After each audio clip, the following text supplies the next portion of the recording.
essas religiões? Você está contribuindo com o quê? Hein? Muito menos para o amor, né?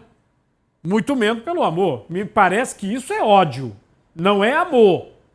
A cena de abertura das Olimpíadas de Paris gerou polêmica nas redes sociais. É o banquete, a ceia, a Santa Ceia de Jesus Cristo.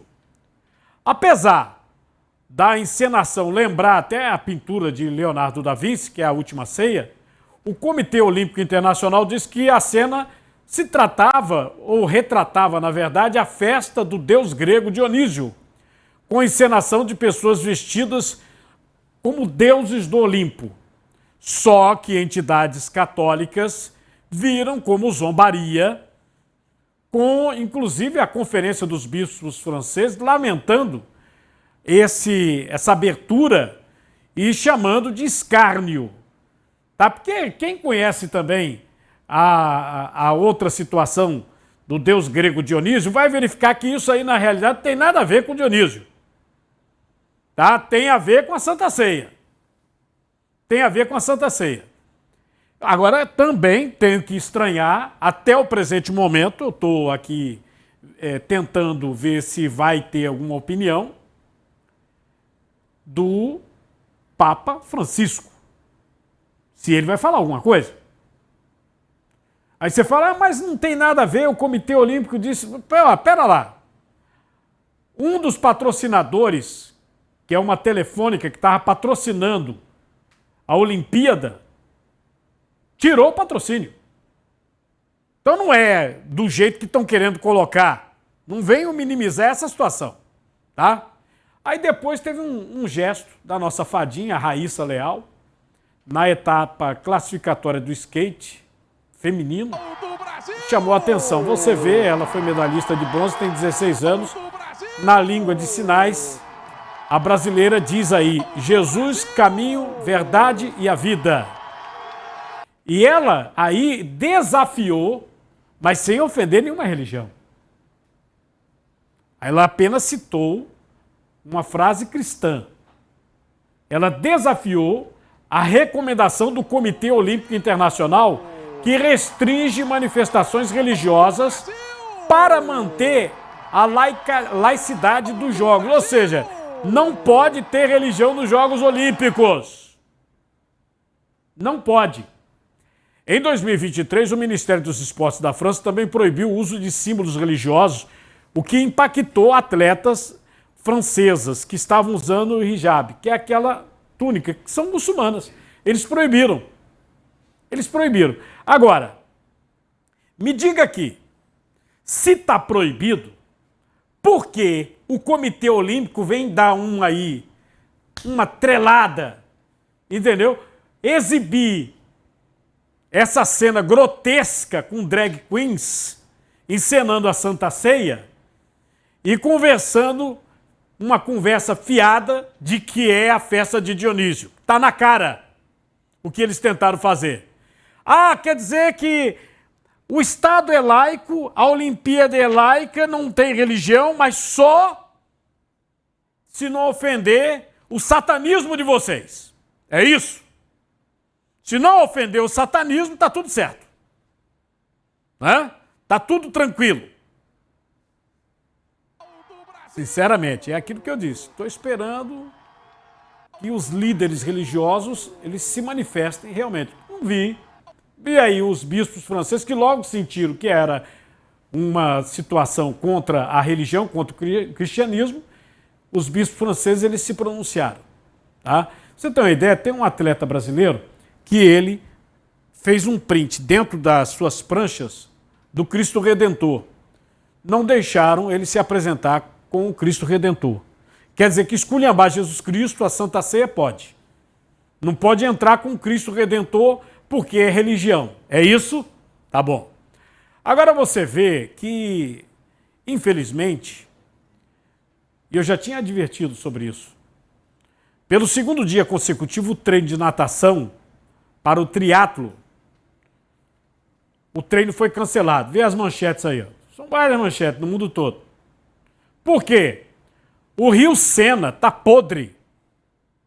O Rio Sena, infelizmente, é um Capibaribe. Pode pegar a medição do CPRH. O Macron veio aqui, passeou na Amazônia, né, esculhambaram já várias vezes a proteção do meio ambiente do nosso país, mas eles não olham para o rio que corta Paris. Rio Sena está podre, poluído. E eles proibiram o triatlo, tá? Hoje também, ontem e hoje, após uma reunião envolvendo o pessoal que comanda lá a administração. Por quê? Segundo as informações, após aquelas chuvas, o rio está coberto de coliforme fecal. Poluído. Poluído. Roda a vinheta. O avanço da febre orocoxa em Pernambuco. De acordo com o último boletim da Secretaria Estadual de Saúde, que nos foi enviado, estão registrados, neste momento, 86 casos da doença, 4 perdas de gestação em mulheres que tiveram sintomas. Lembrando que essa perda da gravidez é uma coisa completamente nova que está sendo estudada neste momento no estado de Pernambuco e em todo o Brasil. Diante desse quadro, a Fiocruz vai desenvolver um novo teste para investigar as mortes de fetos e pesquisar também a transmissão da febre orocoxa no estado. Para falar sobre esse assunto, nós estamos com a pesquisadora da Fiocruz, Daniele Medeiros. Ela é biomédica e especialista em arbovirose. Doutora, obrigado por sua presença, viu? Obrigada aí pelo convite. Essa situação, ela é assim inusitada, era esperada, porque até a transmissão da febre, ela se dá por outros mosquitos, né? Não é o Aedes aegypti que a gente está acostumado aqui, de zika, chikungunya e dengue. É o mosquito comum e maruim, me parece, né? É isso? É isso mesmo. Ele tem esse diferencial, né, das outras arboviroses, né, que são comumente encontradas aqui no Brasil, que é dengue, zika, chikungunya, né? E o vetor dele é o maruim, né? É um inseto que ele é mais prevalente em zonas de mangue, em áreas onde tem muita plantação de frutas, né? E é altamente incidente no Brasil inteiro. O maruim, ele é bem pequenininho, né? Ele é menor que o mosquito normal. Isso, ele é bem pequeno. O tamanho dele é o tamanho de uma cabeça de alfinete. Inclusive, quando a gente, em região de praia aqui, é comum. Você vai chegando assim 4, 5 horas, vai entardecendo, começa o ataque de maruim, né? E é difícil você se livrar. É uma situação danada. Esse horário mesmo de crepúsculo, né, no finalzinho da tarde, é onde você tem a maior incidência do ataque do maruim, né? Como você falou, nas regiões de praia, né, ele também é bastante frequente. No caso, o Aedes aegypti, que a gente está acostumado, ele está contaminado, ele pica a pessoa, contamina a pessoa. No caso do maruim, ele também se contamina com pessoas que ou são animais? Como é que é essa transmissão? É exatamente assim, da mesma forma que acontece para o dengue, né? A gente chama disso de arbovirose, né? Que são vírus transmitidos por artrópodes, né? E o oropoche, ele também é um arbovírus, né? Então, ele é transmitido através da picada do maruim. O maruim pica pessoas doentes, né? E se infecta e, com isso, transmite para outras pessoas. Quer dizer, vai reproduzindo, né? Pegou uma pessoa doente, aí picou. Aí uma outra pessoa que não está doente, ele pica, já transmite ali a febre para essa pessoa. E como é que você sabe que está com oropoche e não é uma dengue, não é chikungunya, não é uma zika? No início dos sintomas, é bem difícil você distinguir essas arboviroses, porque o principal sintoma seria dor no corpo, seria dor de cabeça, seria febre. Às vezes você tem aquelas manchas do corpo que é comum para dengue, né? Mas com o passar dos dias, você vê que essa dor de cabeça já não é da mesma forma que acontece, por exemplo, para a chikungunya e para a dengue. Ela é muito mais exacerbada, né? Ela mais forte. Exatamente. E aí ela fica por mais tempo, ela é intensa e por mais tempo. E geralmente ela não tem, ela não passa com remédios usuais que a gente toma lá. E isso faz com que as pessoas procurem, né, os centros, serviços de saúde para ser medicada. Isso é importante, né, porque num primeiro momento, então, a gente não consegue distinguir se é chikungunya, se é dengue, se é oropouche. Mas aí, com o passar dos dias, essa dor de cabeça, ela continua, é forte, é uma dor de cabeça forte, e o medicamento normal, no caso, por exemplo, se usa muito dipirona, né? Para dengue, para chikungunya, aí não funciona. Para esses casos eles usam mais o paracetamol, né? Então, É mais forte. Não, que é mais indicado para suspeita de dengue. De dengue. Isso, é a utilização do paracetamol, não na dipirona, né? Mas eles não, a dor de cabeça do oropouche, geralmente ela não cede com essas medicações. Aí, no caso, os centros médicos devem estar já orientados, né? Tem remédio mais forte para dor de cabeça? Isso também não é eu não sou médica, né? Não poderia fazer a indicação, né? Isso. Eu entendo. Mas é interessante, né? A gente transmitir para as pessoas que essa dor que não passa, essa dor de cabeça, com o passar dos dias, aí você começa com dor de cabeça que não passa, é procurar logo um posto de saúde, um centro médico, porque pode ser oropouche, né? E tem consequências se você não combater ou não tratar de alguma maneira, ou passa assim como a dengue geralmente passa e chikungunya. Geralmente a oropouche, a gente chama que ela é autolimitada, né? Uma doença febril autolimitada. Então, ela vai durar ali em torno de 5 a 7 dias com aqueles sintomas e geralmente ela passa, né? Só que em termos de 40 a 50% dos casos, o que acontece? A pessoa melhora, né? Fica sem sintoma nenhum e há uma reincidiva, ou seja, aquela sintomatologia volta, que pode vir mais intensa ou não do que na primeira vez. Então, isso sem a pessoa ser reinfectada? Isso, sem necessidade de reinfecção. De repente é como se o vírus revivesse dentro do organismo? Mais ou menos, na verdade, é o período que ele leva para atingir o sistema nervoso central, né? Então, nem todo mundo manifesta, né, a clínica do oropouche. A gente acredita que a maior parte das pessoas não tem clínica, né, aparente, né? Aquelas que têm, geralmente, são brandas, né? E com essa enfatização maior, né, da dor de cabeça, e 50% dos casos, mais ou menos, você tem esse o retorno da doença. Então, vocês observem claramente, né, essa situação para você tentar distinguir. Você tem essa dor intensa a partir dos dias, né, aí, febre, dor intensa, aí provavelmente você vai buscar um atendimento médico e depois de alguns dias você pode ter a volta, né, dos sintomas, mesma coisa, aí vai durar mais um tempo até passar.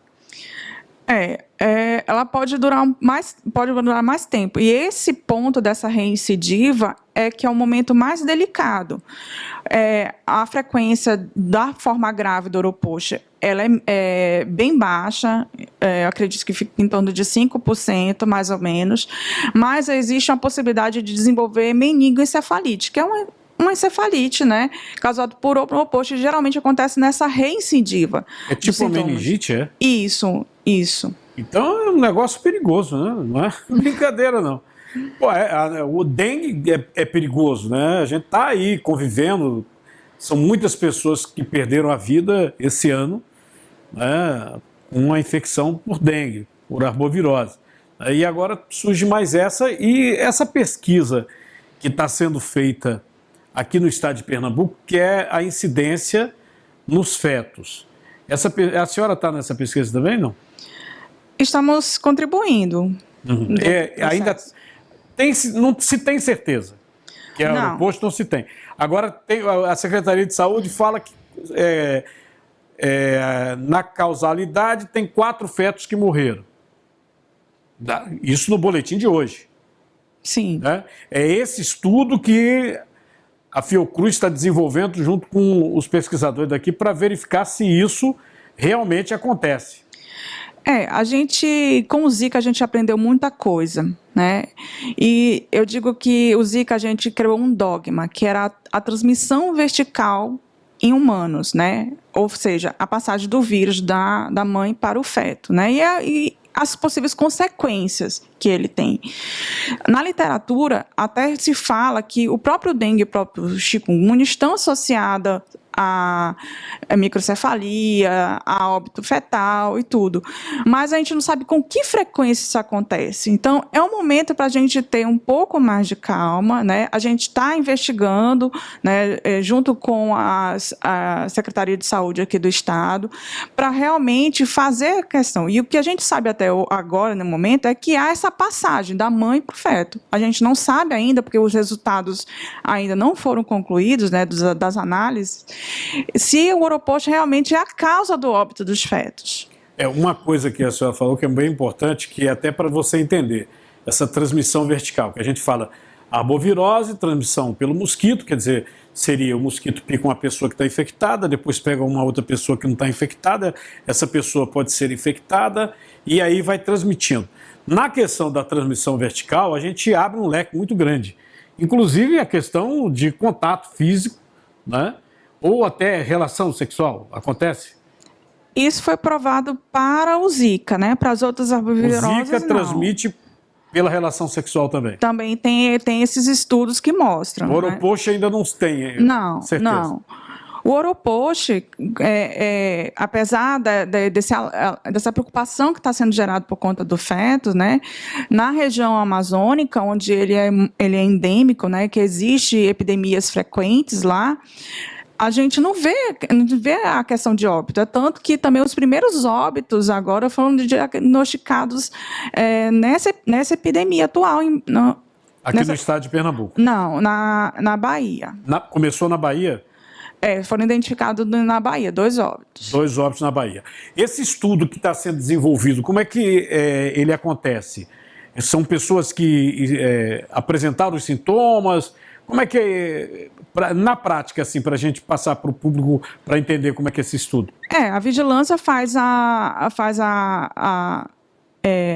o suporte, né, fazendo a identificação das pessoas que apresentam a sintomatologia, né, e também associados ao diagnóstico laboratorial. Né? A única maneira que você tem para identificar o oroposto é através dos testes laboratoriais que acontecem a nível de LACEN hoje. No caso, deixa eu fazer uma última pergunta, senhora, que é essa questão do teste de laboratório, que é uma dúvida que eu, sinceramente, tenho e outras pessoas, quando a gente faz entrevistas sobre arbovirose, as pessoas têm também. Nós temos a incidência de arbovirose aqui no Brasil há anos e a gente não tem o desenvolvimento de um teste mais rápido. Tanto é que tem muitos casos que não estão confirmados. No caso do oroposto também é a mesma coisa, da arbovirose. Tem que ser aquele teste mais minucioso em laboratório? Isso. Não tem ainda teste rápido? Não. O que a gente e também esses testes, elas são mais relacionados à biologia molecular, né, identificação do vírus em si. O que a Fiocruz está tentando fazer agora, juntar esforços, é para desenvolver um teste sorológico, né, que faz com que pessoas com mais de 5 dias de doença possam ser diagnosticadas. Onde hoje no Brasil, somente no laboratório de referência nacional é que acontece, né, que é capaz de fazer esses testes.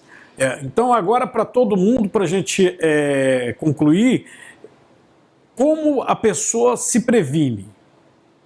Da mesma forma que a gente se previne para dengue. As outras arboviroses. Exatamente. Repelente. Isso.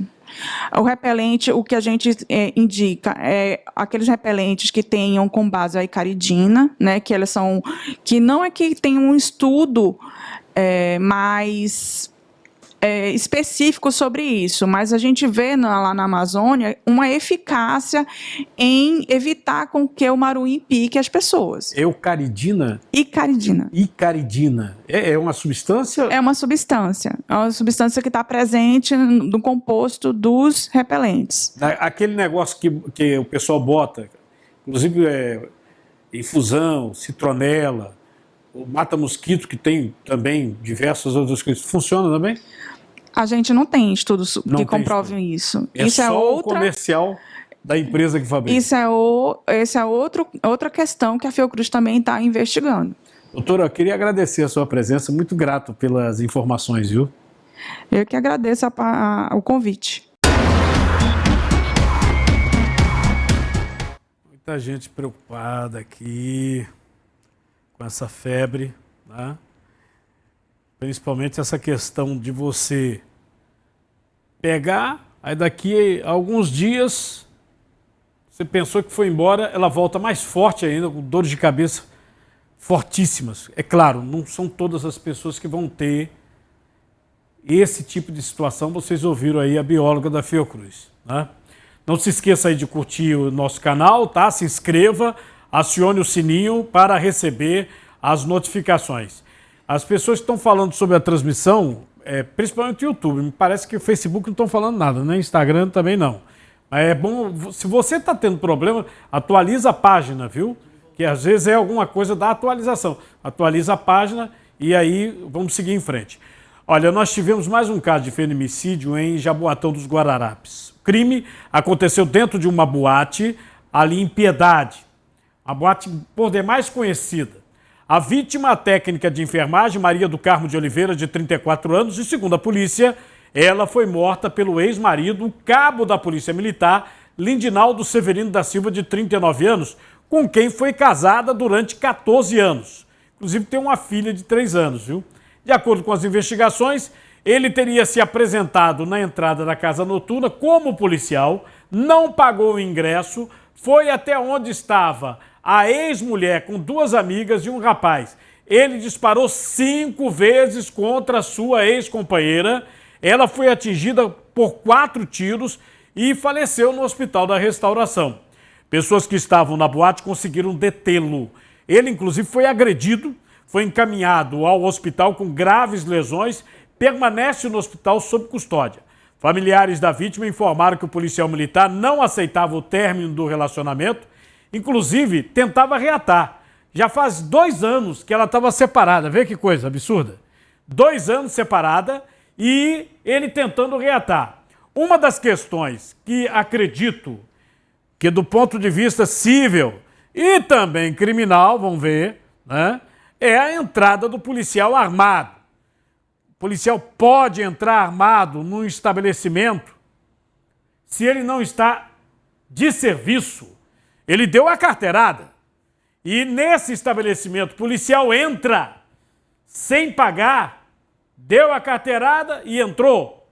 Tá? Foi lá dentro e matou a mulher, a ex-mulher. Ele foi lá dentro e matou a ex-mulher. Tá? A Polícia Militar prendeu 3 homens, incluindo 2 policiais, acusados de sequestro em Carpina, no interior de Pernambuco. Em imagens de câmera de segurança, um homem caminha com seu cachorro em uma avenida quando é abordado por 2 homens armados. Rapidamente, um veículo sobe na calçada e a vítima é arrastada para dentro do carro. Após a denúncia anônima e análise das imagens de câmeras de segurança ali da região, o veículo foi localizado. Os suspeitos foram presos. Aí presta atenção ao serviço. Foram apreendidos 2 pistolas, munições, drogas, celulares. Os detidos: Elias Ulisses da Silva Filho, Marcos Antônio da Silva Oliveira e um sargento da Polícia Militar. E ainda, Alisson Carielli de Souza Silva. O Alisson, também é um PM, é um soldado.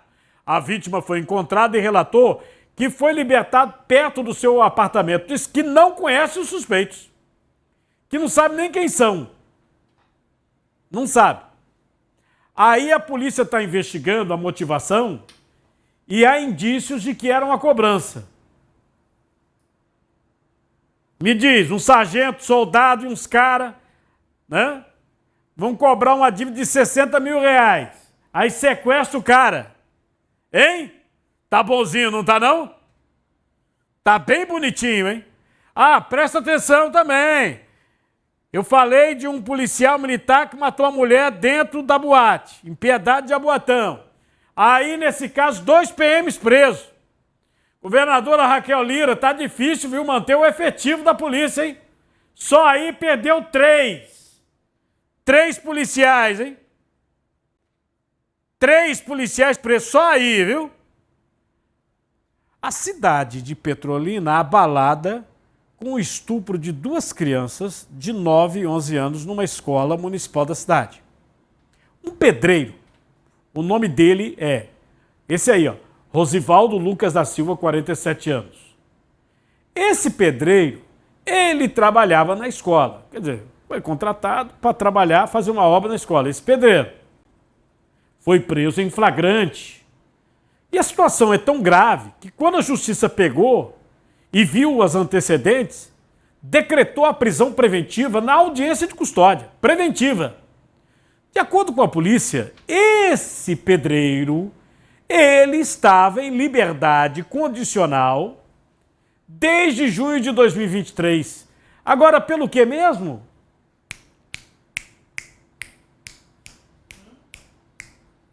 Estupro de criança. Agora, eu pergunto, como é que contrata um pedreiro com um antecedente criminal desse, ainda na condicional, para trabalhar numa escola pública? Numa escola pública. Parece que Petrolina não aprendeu com o caso Beatriz, não, né? Que ainda não foi a julgamento, que o tribunal vai botar em julgamento agora. Você bota um pedreiro, essa é a menininha, a Beatriz, que foi morta também na escola, que o caso ainda vai a julgamento, que o Tribunal de Justiça mandou para julgamento. Como é que se admite uma situação dessa? Não tem triagem de pessoas que vão trabalhar numa escola, mas não, porque é uma obra. Sim, e daí? Ele pegou 2 crianças. É teu filho, não? É tua filha? Para você dizer, e daí? Hã? Eu estou com a nota aqui de lá de Petrolina. Diz assim: a Secretaria Municipal de Educação, Cultura e Esporte de Petrolina informou que, ao tomar conhecimento do caso de violência em uma unidade escolar, acionou imediatamente as forças policiais e o Conselho Tutelar, e que tem dado assistência psicológica às vítimas e determinou a nomeação de um grupo técnico de intervenção na escola para acompanhar todo o processo. É bom lembrar, diz a nota, que Petrolina foi onde a menina Beatriz foi morta, dentro da escola. Então eu estou lembrando aqui que a menina Beatriz foi morta também dentro de uma escola. E a Secretaria Municipal de Educação, em nenhum momento na nota, diz por que contratou um cara com antecedente criminal de estupro de criança. Não diz. Como é que contrata um cara com antecedente criminal de estupro de criança para trabalhar numa escola? Estuprou mais 2 crianças. Mais 2. É um ato de vergonha para vocês. E não aprenderam com o caso da menininha Beatriz, que houve várias restrições, isso em nível nacional, várias reportagens, mostrando as deficiências, tanto na fiscalização dentro da escola, como no inquérito policial. Só descobriu porque esse sujeito, ele era um elemento que era abusador sexual e estava no sistema. Estava no sistema. E aí, aqui, a doutora Sandra Santos, diretora do IC, confrontou o DNA dele com o banco de dados e deu ele. Só descobriu por isso. Porque a investigação de lá deu em nada. As providências da escola, em nada. E vocês não aprenderam. Colocaram mais 2 crianças aí que foram violadas e com risco de serem mortas. Porque contrataram um pedreiro com antecedente criminal, o cara estava na condicional por violência sexual contra a criança. É uma situação absurda, né? A Polícia Civil segue investigando o caso da bebê de 5 dias de vida que morreu após ser envenenada com chumbinho pelo próprio pai. Olha ele aí, ó. Esse aí. Ele foi preso em flagrante, de acordo com as investigações. Ele aproveitou quando a mãe da criança tomava banho e deu uma mamadeira com leite com veneno para beber. A informação é que ele não queria a criança. Você já imaginou que situação? Hein? Onde é que nós vamos parar? Né? Ele fingiu que queria criança, que estava tudo certo. Quando ele teve a oportunidade, ele botou chumbinho na mamadeira e deu a criança. Agora, no Brasil não tem pena de morte. No Brasil não tem prisão perpétua. Ele confessa o crime, vai bater lá com os costados no xadrez, beleza, daqui a pouco está na rua. A gente tem demonstrado isso na prática aqui. Os monstros, os assassinos sendo soltos. Né? É muita história, muita conversa, não, porque a criminalidade, a delegacia da mulher, e não sei o quê, e não sei o que lá, e no final das contas ninguém mexe no principal, que é a lei. Que é a lei para deixar vagabundo dessa natureza na cadeia e jogar a chave fora. Não tem lei para segurar. Não tem lei. Porque só em presumir que amanhã ou depois essa mãe que viu sua criancinha, seu filhinho, sendo envenenado, sendo morto por um monstro desse, aí vai andando na rua, fala, é ele. Ah, porque foi solto daqui a 8, 10 anos, tá solto, tá na rua. Uma situação bárbara dessa. Olha, o Tribunal de Contas de Pernambuco determinou a suspensão do processo de implantação da bilhetagem eletrônica do sistema de transporte complementar de Jaboatão dos Guararapes, no Grande Recife. De acordo com o TCE, a proposta apresentada pela gestão do prefeito Mano Medeiros encarece a prestação do serviço e dificulta o acesso ao transporte público pela população. Eu não entendo por que ainda insistem nesse negócio aí. É tanto acidente com esses ônibus. É um atrás da outra. E agora o Tribunal de Contas diz que tem uma treta aí que a gente não vai concordar, não vai deixar. Não sou eu que estou dizendo, não. É o Tribunal de Contas, pô. É o TCE. Está dizendo que tinha uma treta aí. Entramos em contato com a Prefeitura de Jaboatão e eu estou aguardando a resposta. Viu? Cadê a resposta? Não, cadê não? Vocês não deram resposta nem para o tribunal até agora, eu não vi. Entrei lá no site do tribunal, não deram resposta aqui para a gente e para nenhum órgão de imprensa.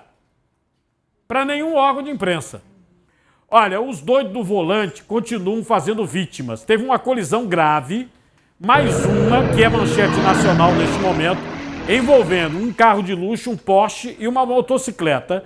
Foi na Avenida Interlagos, Zona Sul, lá de São Paulo. São Paulo de novo envolvendo Porsche. Né? Já teve aquele cara que atropelou o motorista de aplicativo, arrebentou com ele e matou, tá? O motociclista Pedro Caíque Ventura Figueiredo, 21 anos, não resistiu aos ferimentos e morreu no Hospital Geral do Grajaú. Segundo a polícia, o acidente pode ter sido intencional. Houve um desentendimento no trânsito. O motorista do Porsche pode responder, segundo a polícia, por homicídio doloso e ainda lesão corporal, já que a mulher que o acompanhava ficou ferida. O pai do motociclista que morreu, disse que o filho foi atropelado e que foi realmente intencional. O motivo foi o retrovisor. Vê comigo.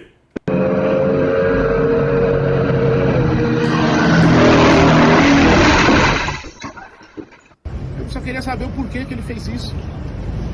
Porque por mais que ele tenha quebrou o retrovisor, algo do tipo, não justifica ele ter tirado a vida do menino. A vida vale um retrovisor? Agora ele vai poder voltar atrás lá e ele poder trazer meu filho para dentro de casa, para dentro da família? Ele não vai. Meu filho está lá deitado dentro do necrotério lá e eu não posso fazer nada. Infelizmente eu estou aqui tentando ser forte. Até agora não consigo falar nada, eu estou sem chão. Uma situação que eu mesmo, motorista aqui, acontece direto. Você está com o seu carro, aí nesse horário de rush principalmente, os motociclistas se espremendo, eles batem e ou levam o retrovisor agora ele vira, né? Não quebra realmente, né? E acredito que o do Porsche também ele vire, ele não quebre, né? Aí o motociclista teria passado e atingiu o retrovisor do Porsche. Ele vai atrás do motociclista e bate de propósito. Na realidade, estamos diante de um homicídio. A arma não foi uma faca, um revólver. A arma foi o carro. Ele pegou o carro, foi atrás e usou o carro como arma. O carro foi a arma. Não tem nada de falar, de amenizar, falar, não, o trânsito, não. Se foi isso que aconteceu, se é essa a narrativa e ela é verdadeira, ele usou o carro para matar. Assim como mata com faca, com cacete, com revólver, ele usou o carro como uma arma. Uma repercussão muito grande de uma medida provisória que beneficiou a amba empresa de energia dos irmãos Wesley e Joesley Batista. Aliás, o pessoal se esquece, né, desses dois aí que são os magnatas da carne no Brasil e no exterior. O pessoal se esquece muito. Mas se esquece, não que eles sejam os magnatas, se esquece que eles, por exemplo, estavam numa bebericança com Aécio Neves, senador, entendeu? Começaram a falar um bocado de coisa e tal, agilizaram um esquema de uma mala de dinheiro, tudo filmado, a mala do dinheiro. Foram eles que foram para dentro do Palácio da Alvorada para conversar com Michel Temer, quase que Michel Temer foi cassado. Eles têm um escândalo grande do BNDES, fizeram delação premiada, entregaram o Lula. Se vocês pegarem a delação, pode ver que está até aí. O que eles disseram do presidente, eu fico até estranhando por que o presidente ainda anda com esses dois. Porque se alguém falar mal de mim, pode ser isso. Eu não quero mais saber do povo, andar junto desse povo, não. O cara vem me esculhamba, eu vou ficar andando com ele, não. O cara me chama de ladrão, pô. De bandido. Que o dinheiro é para mim. Aí eu vou andar com ele? Ainda vou agilizar, feito essa situação do AMBA? Ah, peraí. Presta atenção, porque aí ultrapassa essa situação do mimimi político, tá? Tem um estudo da TR Soluções, empresa de tecnologia especializada em tarifas de energia, e outras entidades do setor elétrico, revelando que essa medida do presidente da República beneficiando a empresa dos dois vai aumentar a conta de luz das famílias de baixa renda no país, além de encarecer tarifas de todos os consumidores das regiões Norte e Nordeste, causando impacto da indústria. Esse aí é um relatório dessa empresa e dessas entidades que cuidam do setor energético. Em resposta ao jornal Estado de São Paulo, conhecido como Estadão, o Ministério das Minas e Energia diz que se trata de um rearranjo de pagadores. Vocês ouviram aí, não? Rearranjo! Rearranjo de pagadores. Entendeu? Então, quando aumentar a tua conta de luz, você fala, não é porque estão explicando que é um rearranjo. Quando aumentar a tua continha de luz, tá? Rearranjo de pagadores com a inclusão de grandes indústrias e que os valores são irrisórios. Os caras metem a mão no meu bolso, rapaz, na covardia e depois dizem, não, é mixaria, cara, não paga. Paga. O economista Edgar Leonardo fala sobre o impacto dessa medida no ar. Nada como ser amigo do rei. É natural que uma indústria, quando tem um aumento no seu custo, ela repassa para o preço, isso vai impactar a sua vida na ponta, enquanto consumidor de produtos e serviços da indústria. O que acontece é que hoje as famílias de baixa renda elas têm um benefício. Elas não pagam uma tarifa chamada CDE, Conta de Desenvolvimento Energético, que ela subsidia o setor energético. Mas elas pagam o EER, tá certo? Que é o Encargo de Energia de Reserva, que é aquela tarifa a mais que a gente paga quando a gente tem os custos de uma energia, a gente tem um aumento de demanda e a gente vai ter os custos de energia elevados, porque a gente vai usar energia, por exemplo, das termoelétricas. Com a medida provisória recentemente publicada no dia 13 de junho, isso mudou. Agora, o que acontece é que aqueles valores que a empresa comprada pelo Joesley e pelo Wesley, porque essas empresas elas foram compradas da Amba Telecom e elas tinham débitos para com a Amazonas, né, Eletricidade. E aí, o que é que acontece? A Amazonas Energia agora vai ter o direito de receber as contas atrasadas. E como isso vai ser pago? Isso vai ser pago pelo EER. Ou seja, essa tarifa ela vai entrar e vai incidir sobre as famílias de baixa renda, fazendo com que essas famílias paguem agora pela dívida antiga da empresa comprada pelos irmãos Joesley, e não eles que vão pagar. Eles compraram uma empresa que devia para a Amazonas Energia, mas quem vai pagar efetivamente é o cidadão, principalmente o cidadão de baixa renda. E é bom que se diga que a medida provisória foi assinada pelo presidente, que, vez por outra, posou com os dois, o Joesley e o Wesley Batista aí. Fez discurso junto dos dois. Entendeu? E os dois presidentes não são pobres, porque esses dois são riquíssimos. Eles são bilionários com o dinheiro do BNDES. Isso está provado, porque o escândalo eles mesmos confessaram. Eles só não estão presos nos Estados Unidos porque estão pagando lá multa altíssima em dólar ao Ministério Público num acordão que fizeram lá nos Estados Unidos. E vocês viram aí, no final quem vai pagar a conta somos nós. É o povo, inclusive do Nordeste, porque é Norte e Nordeste, tá? Ah, e por falar no nosso querido Tachad, o povo não para de fazer meme com o nosso ministro da Fazenda e agora tem até música com inteligência artificial, olha aí. Preciso taxar as pessoas como se não houvesse amanhã. E depois que o nosso querido ministro do Supremo Tribunal Federal, ex-ministro da Justiça, no seu voto que não é secreto, não pode comentar quando eles fazem lá no Supremo aquelas lives, que eles tiram o comentário. Mas aí ele disse, não, nazista, por exemplo, não é ofensa. Né? Fascista não é ofensa. Aí condenaram o dono da Havan, o Luciano Hang, por falar a palavra esquerdopata. Né? Esquerdopata. Aí ele foi para a rede social e disse, ó, eu não tenho milícia digital. Estão me perseguindo. O empresário ele foi condenado no Rio Grande do Sul, lá no Tribunal de Justiça, por difamação e injúria, e é um processo criminal, contra um arquiteto de lá. Ele chamou o arquiteto de esquerdopata. Luciano foi condenado a 1 ano e 4 meses em regime semiaberto, 4 meses de serviço comunitário e ainda tem que pagar 35 salários mínimos. Vê o que diz o empresário. Mais uma vez fui surpreendido com uma notícia do site UOL. Pediram ao STF a minha inclusão no inquérito que investiga a existência de milícias digitais antidemocráticas. Usaram como base uma matéria de um site esquerdista, agência pública, dizendo que eu participei e financiei as recentes manifestações. Uma mentira.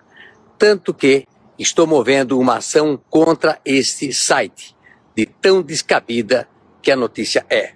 O relatório da PRF, que eles se baseiam, não cita o meu nome e nem da minha empresa, em nenhum movimento. Esse ano, perdi minhas redes sociais também por causa de uma matéria falsa que me relacionava a mensagens de um grupo de WhatsApp no qual eu nunca falei sobre golpe. Mesmo eu desmentindo a matéria, mostrando áudios do jornalista que a escreveu, dizendo que eu nada tinha a ver com aquilo, meu sigilo bancário foi quebrado, meu celular apreendido e fui censurado nas redes sociais. Nada foi encontrado, porque nada foi feito. Mais uma vez, essa perseguição é infundada, mas me pergunto, qual o objetivo disso tudo? Não basta terem me censurado, agora querem me prender? É, porque é o tal negócio. Ele condenado, é uma condenação no âmbito criminal. Aí vamos supor, se tiver outro processo, ele está recorrendo, podem prendê-lo. Podem prendê-lo. Aliás, o que eu já vi nesse país, peraí, quer dizer que por isso se prende, é? O cara mata a mãe, a tia, a avó e não sei o quê, tá solto. E por isso se prende, eu tô vendo cada coisa assim de doido. Se o próprio ministro da Justiça e, atualmente, ministro do Supremo diz que nazista não é xingamento, fascista não é xingamento, esquerdopata é xingamento, porque ele foi condenado porque ele chamou o outro de esquerdopata.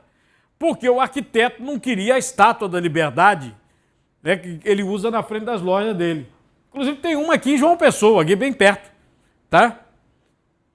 Tem Petrolina também? Então, pronto, abri um aqui em Pernambuco, que eu não sabia que o Luciano Hang tinha aqui em Petrolina. É estranho, no mínimo estranho. Destaque nos noticiários: bloqueio das contas bancárias pela justiça do influenciador Irã Ferreira, de 22 anos, o Luva de Pedreiro, que inclusive mora aqui. Ele está morando aqui no Paiva, naquelas mansões ali que tem no Paiva. O motivo foi o descumprimento de uma decisão judicial na disputa travada contra o seu antigo empresário, Alan Jesus. Com o bloqueio, Luva de Pedreiro ficou sem acesso a 5.200.000 reais, numa das contas. 5 milhões. Apenas. Você lembra que teve aí uma confusão do trem que o presidente Lula falou sobre herança? Para taxar a herança, não sei o quê. Aliás, eu queria dizer, se você pesquisar, você vai ver que eu estou falando a verdade. Não existe taxação de herança nos Estados Unidos, como o presidente falou. Tem em 6 estados americanos, que são 50 lá. 6 estados americanos onde o imposto sobre a herança é maior. Mas, por exemplo, na maioria dos estados, você é isento a partir de até 22 milhões de dólares, que está dando quase 80 milhões de reais de herança. Isso é isento, então não existe. Isso é conversa, é fake news. Eles não gostam de falar que é fake news, então isso é fake news, tá? Aí teve uma briga por dinheiro envolvendo a ex-deputada do Distrito Federal, a Liliane Roriz, e a irmã mais velha, Wesleyane Roriz. É um dos assuntos aí que ganhou muita repercussão nas redes sociais. As duas são filhas do ex-governador do Distrito Federal, o Joaquim Roriz. O Joaquim morreu em 2018 e a herança dele é uma coisa enorme, viu? Grande. Não sei onde o homem buscou tanto dinheiro, arrumou tanto dinheiro. Enorme.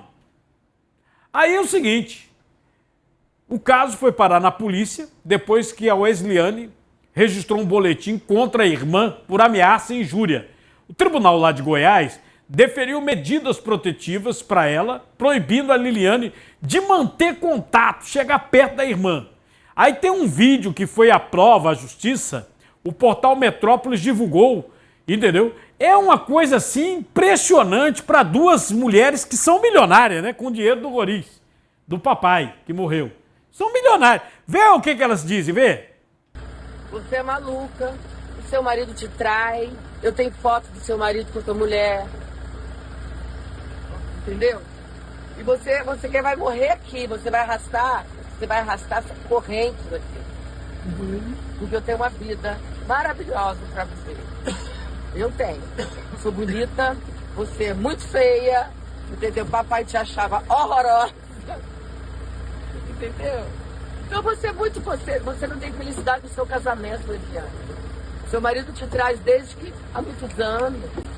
Todo mundo em Brasília sabe. Você é infeliz. Você entra no seu quarto, você vai chorar, pediu pra Bárbara aí fiscalizar a vida do Júlio no telefone. Você é mulher fraca, você é mulher infeliz.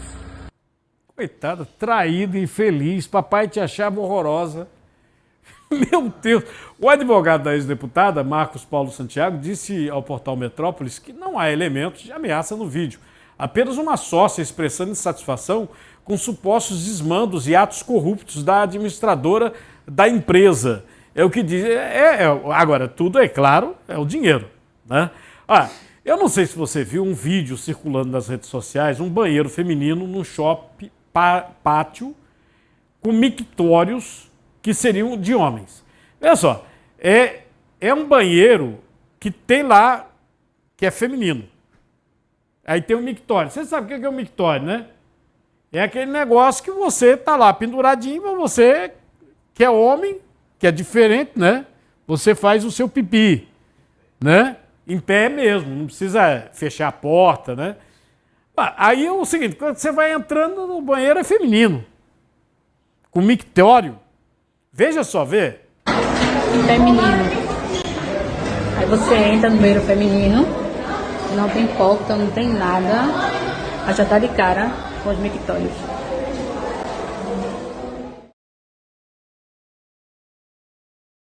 Estranho, né, não?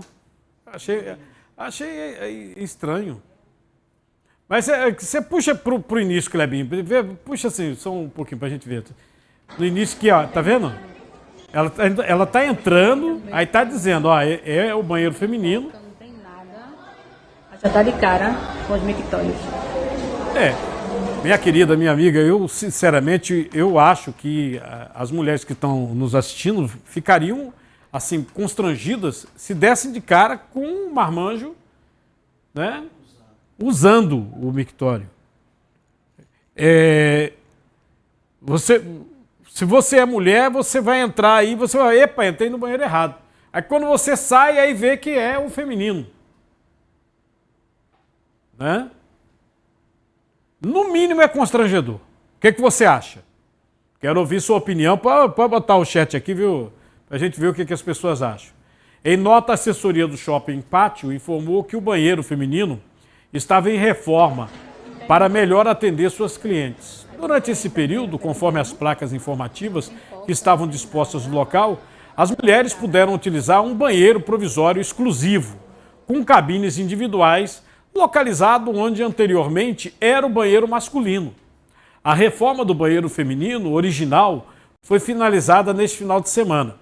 Então, quer dizer, o shopping está esclarecendo que não tem nada a ver com aquela determinação do Ministério Público de Pernambuco, que é para todo banheiro ser de todo gênero, né? É misto, banheiro misto, né? Agora, aqui o pessoal ficou meio estranhou. E você, o que você acha? Vai aí, comente aí, tá certo? E lembrando que para você comentar tem que se inscrever no nosso canal. Outro vídeo viralizado, e é interessante esse aqui, sobre animais. A tutora de um cachorro encontrou a maior bagunça, deixou o cachorrinho sozinho em casa. O nome do cachorro é Adão. Adão. Segundo a Bíblia, é o primeiro homem, né? Não é isso? Que a mulher foi feita da costela do Adão. Não é isso que conta o livro de Gênesis, né? Aí ela tirou tudo da vista dele, mas esqueceu de tirar o lixo. Aí veja só o resultado, vê? Quando os cães passam a destruir objetos em casa quando ficam sozinhos, pode ser um sinal que ele está apresentando algum problema comportamental e até emocional. Esses fatores eles também podem estar ligados à ansiedade da separação, que é quando eles se tornam ansiosos, né, pela ausência do tutor, e para compensar, né, essa frustração, eles passam a destruir os objetos em casa. Claro que outros fatores também podem desencadear, né, esse comportamento, como a falta de exercício físico, a falta de exercício mental, o tédio. Então, animais, eles precisam ter uma rotina, eles precisam ter um condicionamento, né, tanto durante a sua rotina de passeios, de enriquecimento ambiental, né, para que aquela energia seja direcionada de uma forma correta. Os filhotes, ele tem uma forma de chamar a atenção, né, seja com latidos, seja com objetos, né, que ele vem apresentando aqui junto para a gente. Então, desde pequeno, você pode condicionar, né, o seu filhote a ficar momentos sozinhos, e aí gradativamente você vai aumentando. Claro que se você tem uma dificuldade, hoje a gente tem profissionais especializados que podem ajudar no treinamento e no condicionamento. Olha, cadê o videozinho para ver a bagunça que esse bichinho fez? Gente, meu coração tá até doendo. Acabei de chegar em casa. Olha o que ele fez. Eu não acredito que esse cachorro fez isso. Botei tudo no alto. Olha o que ele fez. Misericórdia divina. Não, eu não... Não, decididamente eu não vou dar conta desse cachorro. Coitadinho do bichinho. Ai, ai. Mas vocês ouviram aí a médica veterinária, né? O que ela disse. Hoje no programa nós estamos com o advogado Sérgio Gonçalves. E o Sérgio Gonçalves, ele acompanha um caso de feminicídio, o caso da técnica de enfermagem Maria Clara Adolfo de Souza, de 21 anos, ela que foi morta a tiros no bairro de Socorro, Jabotão. Ela foi morta no meio da rua. Ela recebeu uma ligação, saiu de casa e aí foi morta. Segundo a mãe dela, ela estava grávida, já iria completar 4 meses de gestação, pai do bebê não aceitava. Então, um dos casos a gente vai conversar daqui a pouco com o doutor Sérgio aqui no programa, vocês vão acompanhar comigo, tá certo? Também conosco o médico cardiologista Carlos Jafé. Ele é gestor da linha cardiológica do Hospital Santa Joana, no Recife. Vamos falar sobre a saúde do coração. Inclusive, teve um caso que na semana passada chamou bastante atenção, do apresentador Otaviano Costa. Ele emocionou seus seguidores ao revelar que descobriu, durante um exame de rotina, um aneurisma da aorta, que pode se romper a qualquer momento e poderia causar a morte dele. Ele passou por uma cirurgia, está se recuperando em casa, né? Deixa eu começar, doutor Sérgio, com o senhor, com essa situação da técnica de enfermagem. O cara é um policial, não é isso? É mais um, né? Agradeço a presença do senhor aqui no nosso programa. Obrigado, Carnô. Boa tarde. Agradeço pelo convite. É civil, é? Militar. Militar também? É. Tá difícil, hein, a situação da governadora, hein? Que a gente hoje mostrou aqui, ó, 2 no caso do sequestro, que vão ser afastados. Pegos, sequestrando em Carpina, porque eles estariam cobrando uma dívida de 61 mil reais. Era cobrança de dívida, de agiota, né? Aí você tem o caso da boate em Piedade de Jaboatão, também técnica de enfermagem, que foi morta pelo ex-marido policial militar.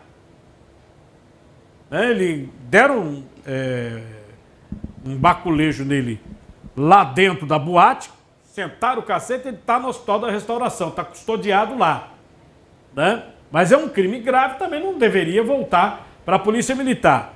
Agora, eu fazendo assim um parênteses, antes de pedir ao senhor para fazer a narrativa do que aconteceu com essa técnica de enfermagem, que estava grávida de um policial, o policial não queria que ela tivesse a criança, a realidade é essa.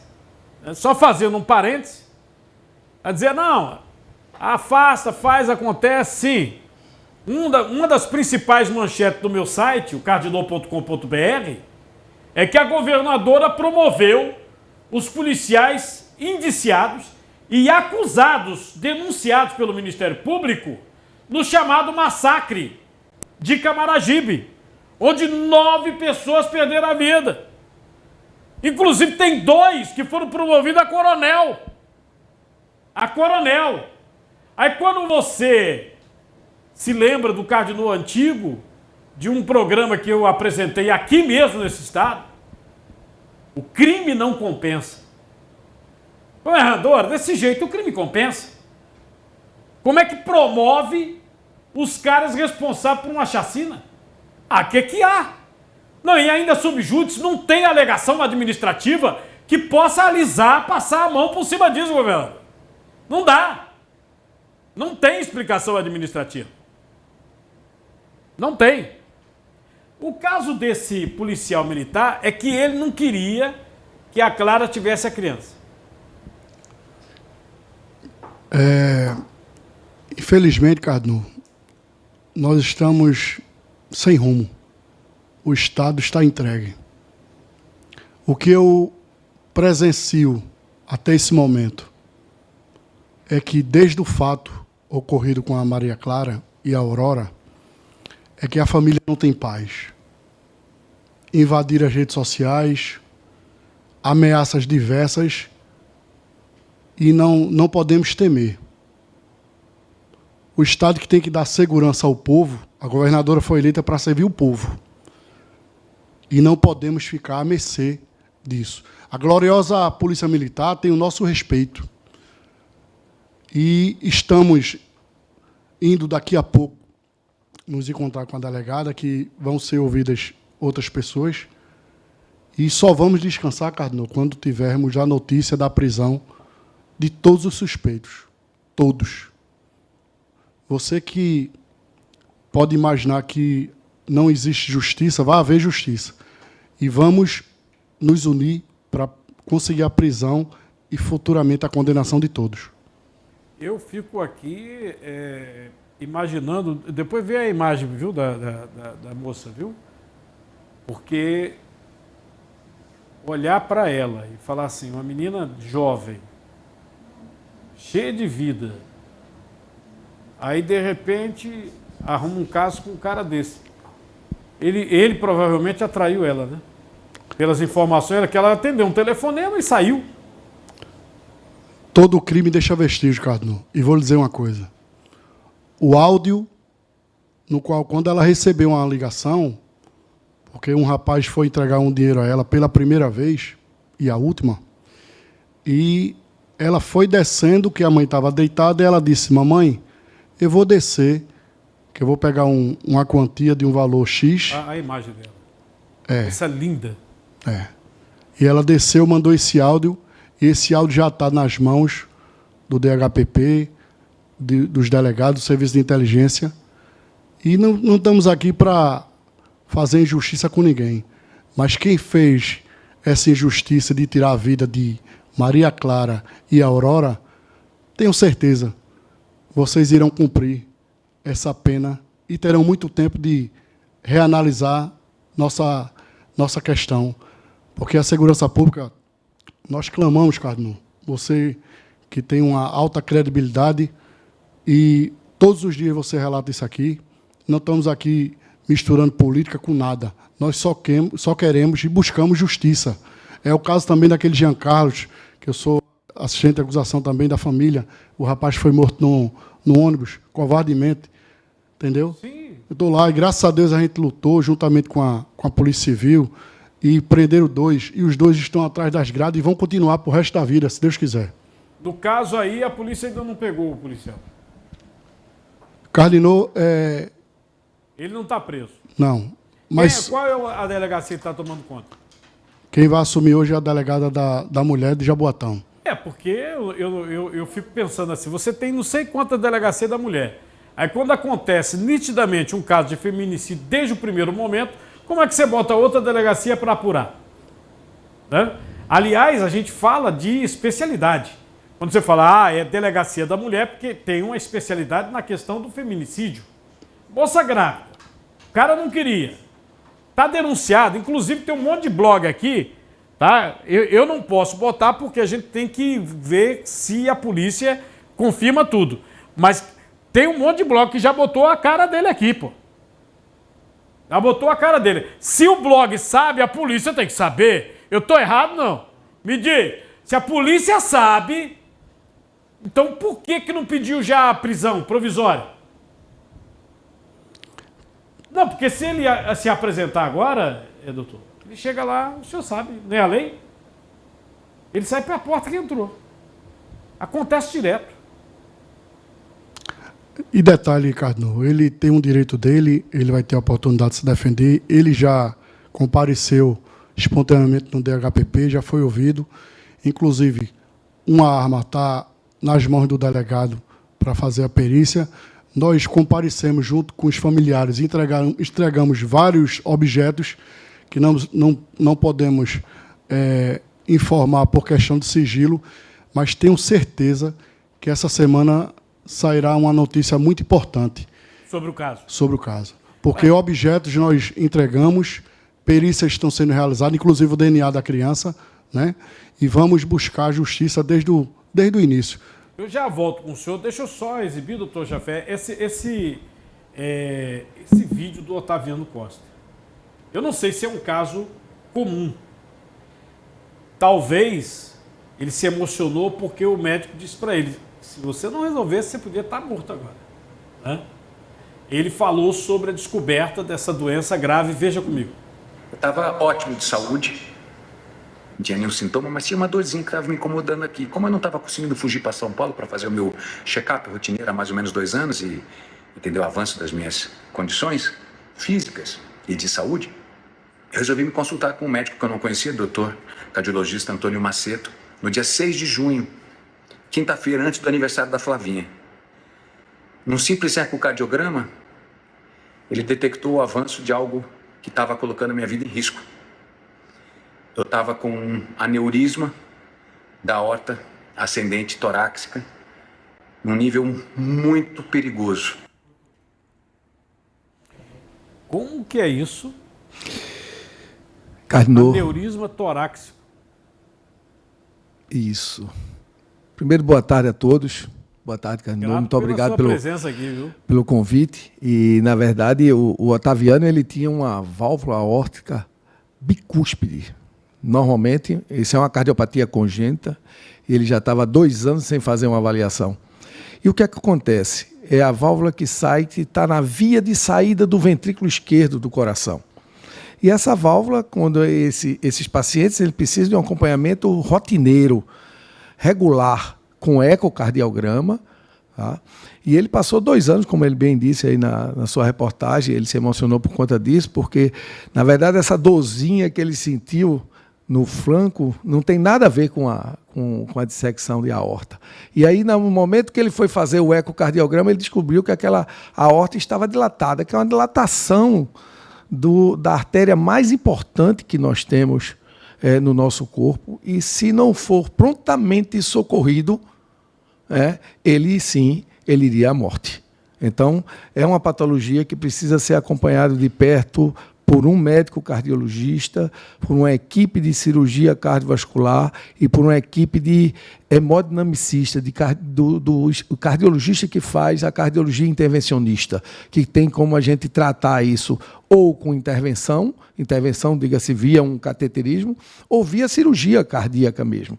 No caso de Otaviano, a indicação era de cirurgia cardíaca, ele trocou a válvula, botou uma prótese e trocou toda a aorta torácica, a aorta ascendente, que inclusive com ligação de todos os vasos que levam o sangue para o nosso cérebro. Rapaz, muito séria, grave. Muito grave. Muito grave. E ele podia ter ficado com sequelas, inclusive, porque é uma cirurgia de grande porte.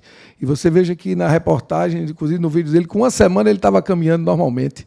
Então, tem uma recuperação fantástica dele, a equipe realmente foi excelente, fez a intervenção no momento certo e, graças a Deus, ele teve essa dorzinha no flanco que levou a procurar um cardiologista que solicitou esse ecocardiograma e que deu o diagnóstico dele.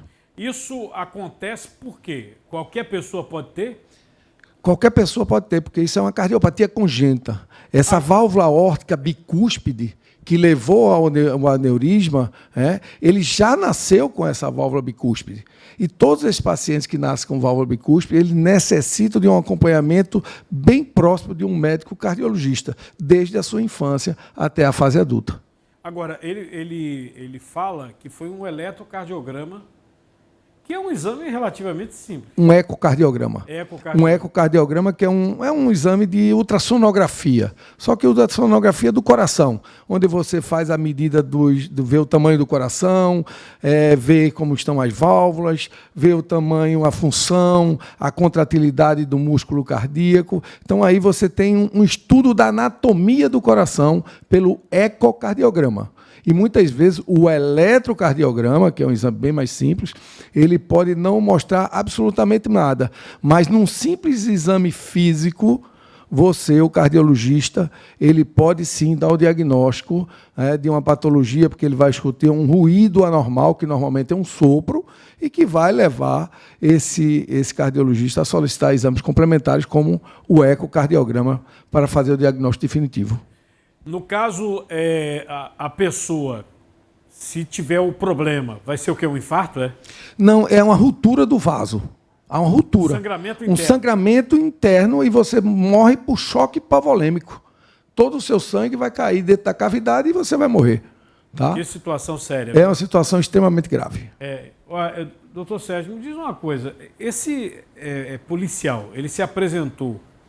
O senhor disse que ele foi lá no DHPP e se apresentou. Ele disse que não foi ele, segundo noticiou a imprensa, ele compareceu, nós observamos lá o inquérito, ele disse que não tinha nada a ver, mas a verdade vem à tona, Cardinô. Nós não temos medo Agora a família está dizendo que ele é o pai da criança. Foi feito DNA e estamos esperando o resultado chegar. Ele disse que não é o pai. Ele disse que não é o pai. Que ele não tem nada a ver com isso. A família coloca alguma outra possibilidade, não? Ou nesse momento diz não, é feminicídio, seria ele mesmo? Cardinô, pela sua experiência, eu vou lhe dizer uma coisa. Alegaram que era um latrocínio, mas quem vai fazer um latrocínio não chega na casa da vítima chamando pelo nome. Quem vai cometer um crime desse não chama pelo nome, não manda áudio dizendo que vai alguém entregar o dinheiro. E a verdade vem à tona com os exames, com as perícias devidas que vão ser e já foram realizadas. E vamos buscar justiça nesse caso e vai ter justiça.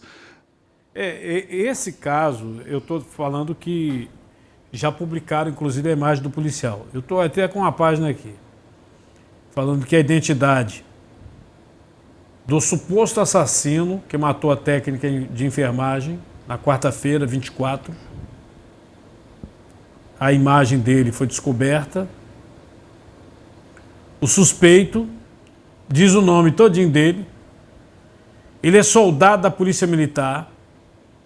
Fala o batalhão todinho dele.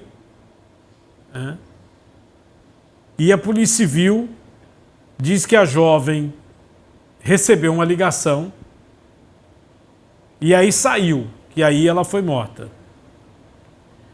A família diz que a Maria Clara ela estava grávida desse soldado, ele não aceitava a gestação, não aceitava,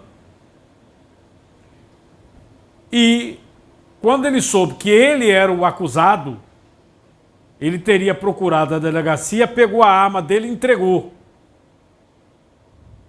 Eu não sei qual é o calibre da arma dele. Sei que no local encontraram os estojos de calibre 9mm. 9mm.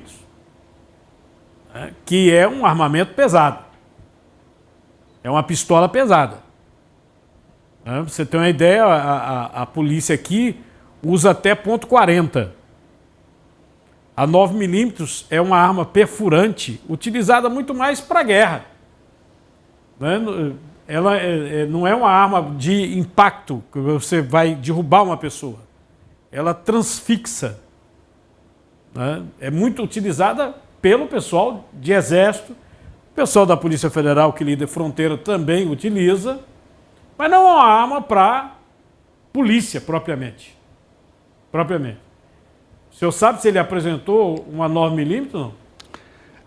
Ele apresentou uma arma, já foi feito um encaminhamento para a perícia, certo, dessa arma dele. E fora ele, tem outros suspeitos também, porque foram 2 elementos. Eu pedi a ajuda da sociedade pernambucana, em especial de Jaboatão, e eles estão encaminhando para mim, para a delegacia em si, imagens. Ali tem várias câmeras de segurança e estamos bem animados que vamos conseguir. Eu tive que, infelizmente, tirar a família daqui do estado e que eles estão receosos. E eu clamo para a governadora que ela tenha uma sensibilidade, ela como mãe, ela como chefe do estado, de poder dar uma assistência que a mãe e o pai clama por segurança. Estão todos assustados. E outra coisa, pela quantidade de tiros, falar em assalto, pô. 11 tiros, e ali Qual a idade dela mesmo? Execução.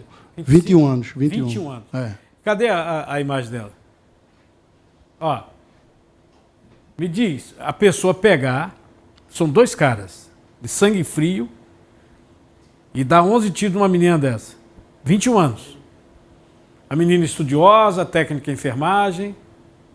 A gente fica assim, pensando, meu Deus, a gente tá cheio de monstro, né? O caso, por exemplo, da boate, que eu já soube que tem gente mantendo contato também com o seu escritório. Porque tem 2 pegadas aí no negócio da boate. Tem o policial, que há 2 anos vinha ameaçando. Podia ter pego ela no final de semana passado, porque ela saiu com umas amigas, aí resolveu ir embora para casa. E esse policial chegou no local onde estavam as amigas, perguntando, cadê ela?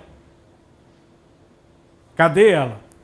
E nesse final de semana ele entra, dando carteirada nessa boate, a boate Impiedade de Jaboatão dos Guararapes, deu uma carteirada, entrou armado e sai atirando, adoidado. Ele deu 5 tiros, acho que dentro da boate, e 4 pegaram na moça. Ele tem, inclusive, uma filha com ela. E fazia já 2 anos que ela não queria nada com ele. 2 anos. Como é que o senhor vê esse caso aqui? O clube poderia ter deixado ele entrar, não assim? A vida vale mais do que qualquer coisa, Cardinô. Não se pode liberar o policial, mesmo ele com porte, mas nessa condição nós temos que pensar na vida, temos que preservar a vida. O policial está ali, vai mostrar o porte, sim, mas a segurança, no meu entendimento, é que a boate é responsável e vai ser penalizada futuramente. Entendeu? A gente fica notando a intenção, não sei se isso vale alguma coisa do ponto de vista jurídico. Ele saiu atirando, né? E a arma pinou. Ele queria atirar mais. Por isso que quando o povo viu que a arma pinou, pulou em cima dele. Graças a Deus, porque ia ser pior. Ele podia ter acertado outra pessoa. Claro. Né? Doutor Jafé, o pessoal fica com medo hoje, essas mortes súbitas. Aí quando chega lá no hospital, foi infarto. Fala, mas o cara tem nada no coração, que problema é esse? Assim, pum, de repente, feito passarinho. Morre feito passarinho. Por que esses casos acontecem com pessoas que são, assim, pelo menos a gente olha, essa pessoa não tem nada, é muito saudável. Acontece com um atleta, até em campo de futebol, pessoas jovens, você está correndo lá, pum! Tem como prevenir um negócio desse, não? Cardinô, tem sim. Essas pessoas, vamos falar um pouquinho do atleta. O atleta ele deve ser avaliado por uma clínica especializada em medicina do esporte, por um cardiologista, onde você tenha condições de fazer um diagnóstico. Muitas vezes o atleta ele desenvolve uma hipertrofia do ventrículo esquerdo de forma fisiológica por conta da atividade física, da atividade esportiva. E aí hoje você tem métodos de como você dá o diagnóstico se esse atleta tem um risco maior de vir a desenvolver uma arritmia cardíaca e levar à morte súbita. Isso seria uma das causas. No caso que a gente tinha falado de Otaviano, todas as pessoas que ultrapassam os 40 anos, seja homem ou seja mulher, devem fazer uma avaliação cardiológica rotineiramente, tá? Porque é a forma que você tem de diagnosticar de forma precoce. Segundo, as pessoas mais jovens, se tem uma história familiar importante de cardiopatia, de infarto agudo do miocárdio, de angina, de acidente vascular encefálico, essas pessoas também devem procurar um cardiologista, independente da idade. Se você tem 20 anos, se você tem 21, 22, você deve procurar um cardiologista para fazer uma avaliação, pelo menos inicial, como forma de diagnosticar. Além disso, é muito importante que as pessoas façam a prevenção. A prevenção é o melhor remédio. Na hora que você faz todas as medidas preventivas, e a gente sabe hoje que a grande maioria, tirando a história familiar, hereditária, todos os demais fatores nós podemos evitar as doenças cardiovasculares e, principalmente, eu não sei a história detalhada do Otaviano, se ele também não era um paciente portador de pressão alta, de hipertensão. E que, de repente, levou a que esse caso evoluísse de forma mais rápida. Porque se você já tinha uma válvula bicúspide, você já tinha pelo menos uma dilatação da aorta ascendente e você sendo portador de hipertensão, e se essa hipertensão não estivesse bem controlada, é um fator agravante dessa patologia Ou seja, que acometeu. Quem tem pressão alta tem que tomar muito cuidado. Muito cuidado. E importante, nunca deixe de tomar sua medicação na horinha certa e conforme a orientação do seu médico. Não abandone o tratamento. E, periodicamente, vá lá e faça uma aferição da sua pressão arterial para ver se ela está bem controlada e dentro das metas preconizadas de acordo com a faixa etária e as patologias que, porventura, você venha a ter. Olha, a Mariana Luna, ela está fazendo uma pergunta aqui. A partir de que idade se deve fazer exame cardiológico? E, a partir do momento que faz um exame, qual é o intervalo para repetir o exame? Pacientes acima de 40 anos de idade, a orientação é que faça anualmente uma avaliação cardiológica. Pacientes com menos de 40 anos, nesses casos, se você tem uma história familiar, se você é um paciente portador de pressão alta, portador de diabetes, se você é um gordinho, é um obeso, então tudo isso são fatores de risco para a doença cardiovascular. Ou mesmo se você teve as doenças depressivas, As doenças depressivas, a gente sabe que essa alteração do humor é uma coisa que leva você a ter doença cardiovascular. Então, efetivamente, se você tem uma tendência a ser depressivo, procure sim um cardiologista e faça uma avaliação, mesmo de forma precoce. Nós tivemos agora, ontem, convenções, né? E teve um candidato a prefeito que ele teve um problema familiar. Pessoa da família parece que não iria votar nele, criou um problema, um caso na convenção. Ele teve um infarto. Essa questão da contradição, da emoção. Isso e contribui. Ele infartou mesmo.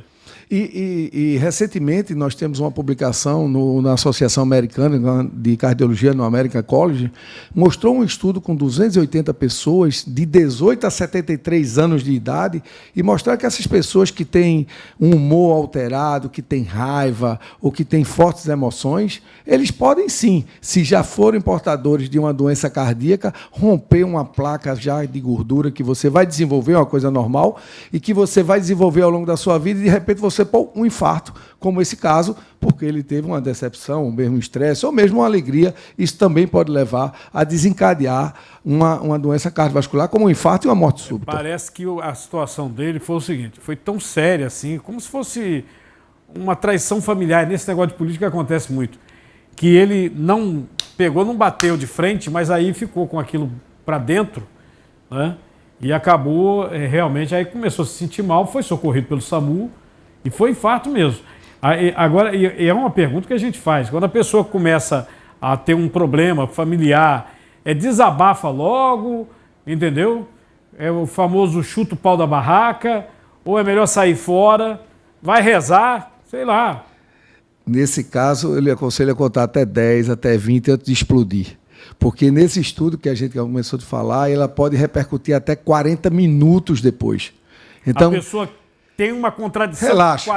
Relaxa. Relaxa, conta 10, 20, toma uma aguinha gelada, tá? Sai do ambiente e deixa para responder depois. Essa é a melhor saída. Mas a melhor saída, acima de tudo, é porque essa pessoa certamente já tinha uma doença cardiovascular estabelecida. Podia ser até silenciosa, mas ele já tinha uma doença.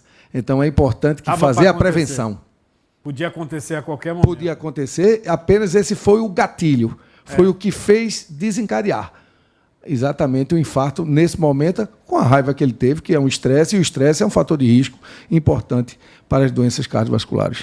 No final de semana nós tivemos vários acidentes graves nas rodovias aqui do estado de Pernambuco, BR-428, perto de Santa Maria da Boa Vista, no Sertão. 3 irmãs morreram quando o carro em que elas estavam bateu de frente com outro veículo. E de acordo com a Polícia Rodoviária Federal, o acidente foi provocado por um boi.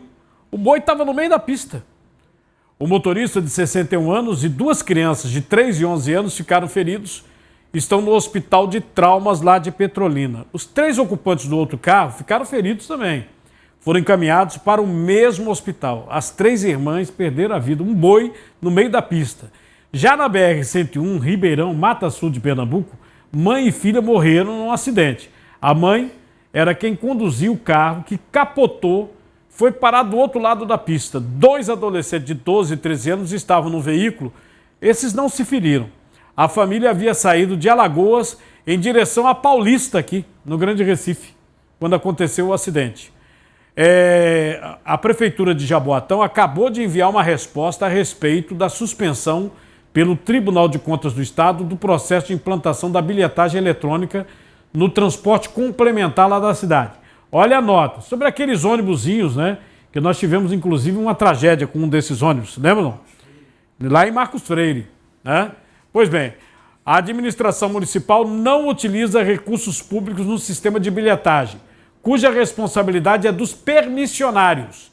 Destaca ainda que a Justiça Estadual e o Ministério Público deram pareceres favoráveis à continuidade do processo de contratação do sistema e que a administração municipal permanece disponível para esclarecimentos adicionais sobre o tema. É um assunto interessante trazer o prefeito aqui para o debate aí sobre essa questão.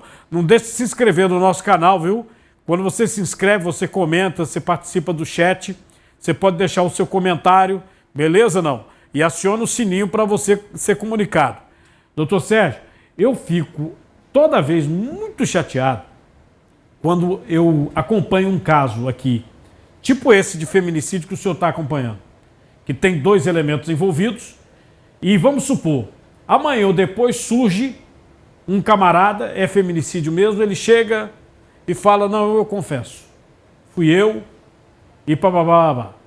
Vai para o tribunal do júri, chega lá perante o juiz, aí confessa. Ele contribui com a justiça.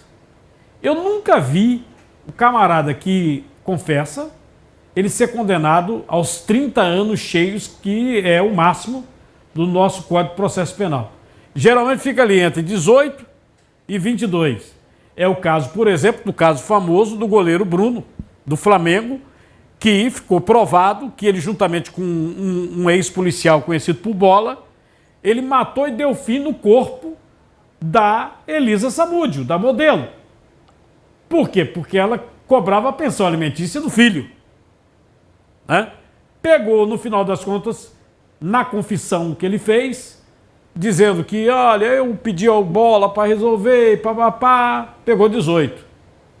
Com 7 anos e tralalá, não dava nem 8, ela estava na rua jogando futebol. Quem sofre é a família das vítimas, né? Quem sofre somos nós. Tem que irmos para a rua novamente, cobrar justiça. Não, e o senhor entende que o seguinte, o cara vai já sabendo que vai ser condenado. Se vai ser 20, ser 18, ele está confessando, né? Quanto tempo o nosso Poder Judiciário, o nosso Ministério Público, o senhor como advogado, gasta num caso desse? O senhor, por exemplo, pega um cara desse, não, doutor, eu fiz. Eu quero confessar.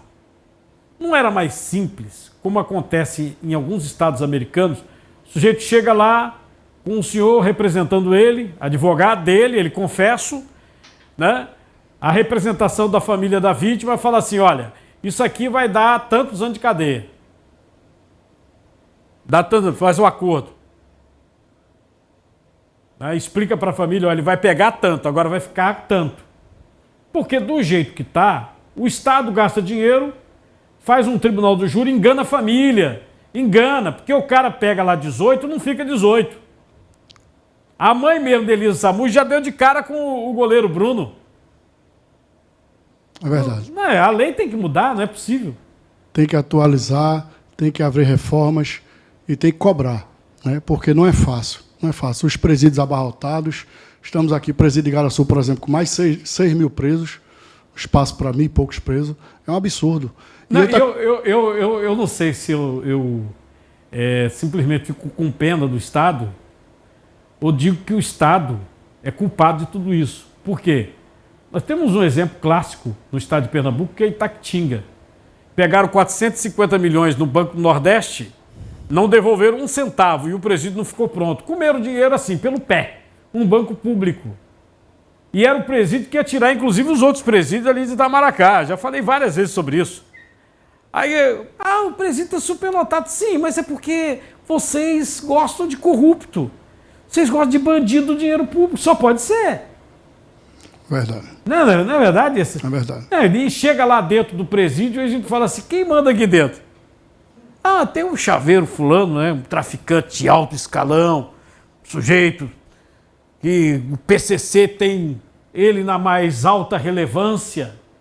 Aí tem, isso aí é o cara do trem-bala. O que ele tá bebendo ali? Não, uísque, de 12 anos para lá, só toma de 12 anos para lá, dentro da cadeia, com água de coco, chega água de coco para ele. E a gente aqui. Tá difícil. E vai haver um colapso futuramente. Você pode deixar registrado. Estou esperando isso. Cadu, são 310 homicídios no estado por mês. Onde é que vai parar?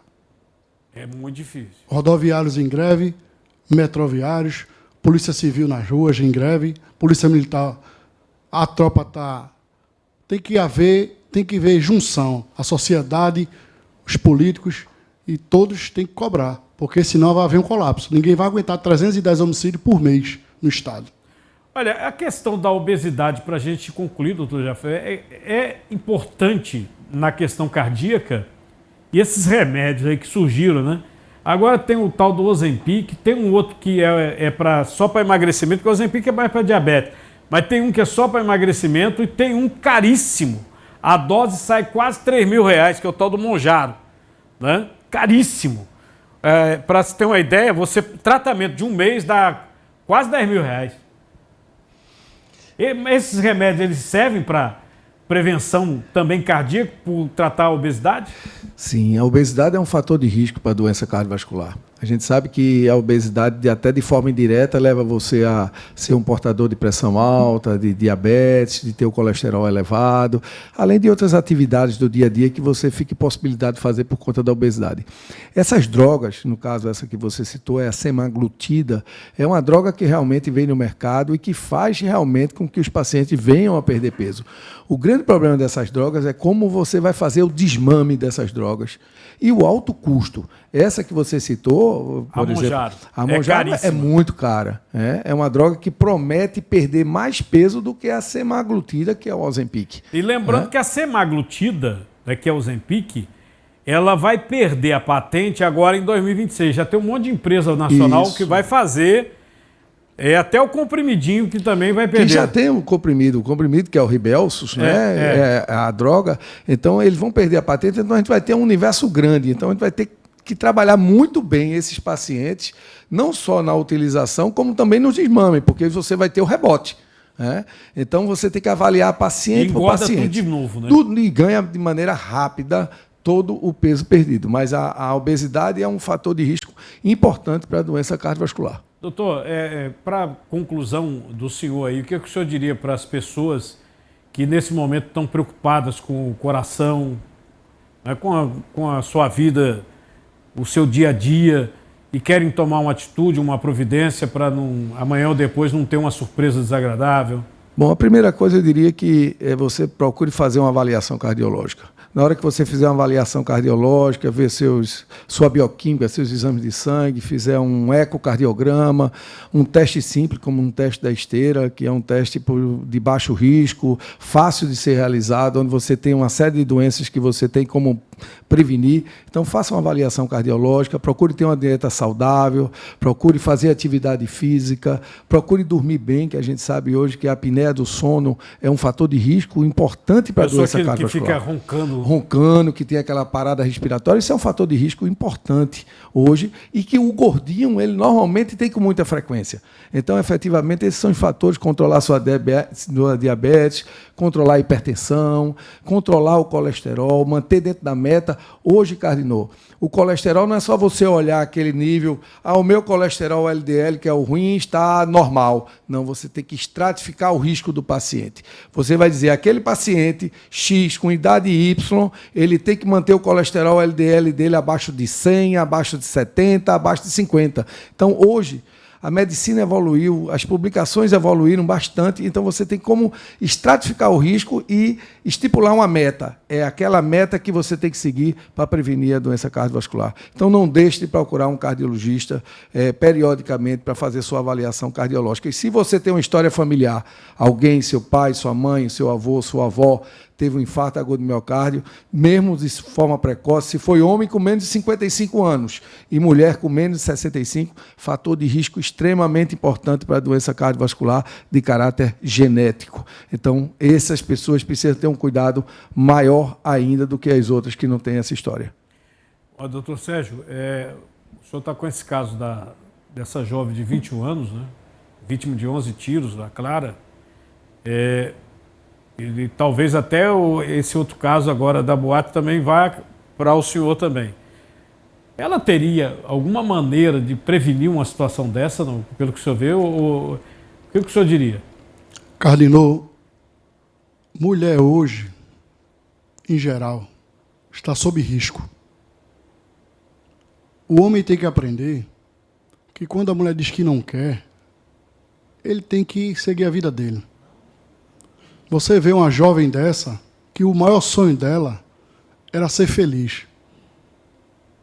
Teve essa gestação, que ia completar 4 meses, e teve sua vida ceifada de uma forma...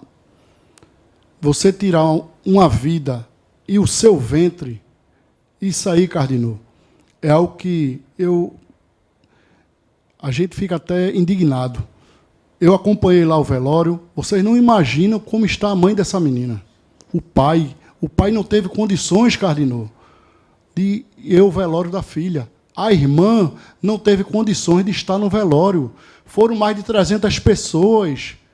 E essas pessoas precisam de uma resposta. Eu peço a vocês que, se tiver alguma informação, façam um disque denúncia, mandem um WhatsApp para a delegacia, colaborem, pense na dor dessa mãe, pense na dor dessa família que não pode voltar para casa, Cardinô. Eles estão proibidos de voltar para casa por questão de segurança pública que não existe. Eu clamo por justiça. Eu quero que a população, pelo amor de Deus, se unam e vejam que, desse caso, sempre aparece constantemente outros casos. A gente tem que cobrar, nós temos que estar presentes e vamos continuar cobrando justiça e Deus sabe da nossa intenção. Nós tivemos esse caso aí e tivemos o da boate, e só nesse final de semana nós temos mais 3. Ou seja, se eu fosse assim, colocar esses casos em evidência, todos eles, um atrás do outro, são mais 3. Mais 3. Inclusive, num deles, um rapaz tentou impedir a morte de uma moça. Aí o cara pegou, deu um tiro pro lado dela, não pegou, aí ele foi para cima dele. Ele deu um tiro nele e matou. O cara que defendeu a ex-mulher dele. É um caso atrás do outro. O que é que o Estado faz em relação às vítimas? Vê se alguém das vítimas, da família, receberam pelo menos uma ligação. Os Nem ligaram. Não ligam, não ligaram. Não receberam essa ligação. Difícil isso, viu? Dói. Difícil. Queria agradecer aos nossos convidados aqui, doutor Sérgio, doutor Jafé. Espero tê-los outras vezes aqui para a gente conversar. Muito obrigado a você que assistiu o nosso programa. Um grande abraço, viu? Até lá.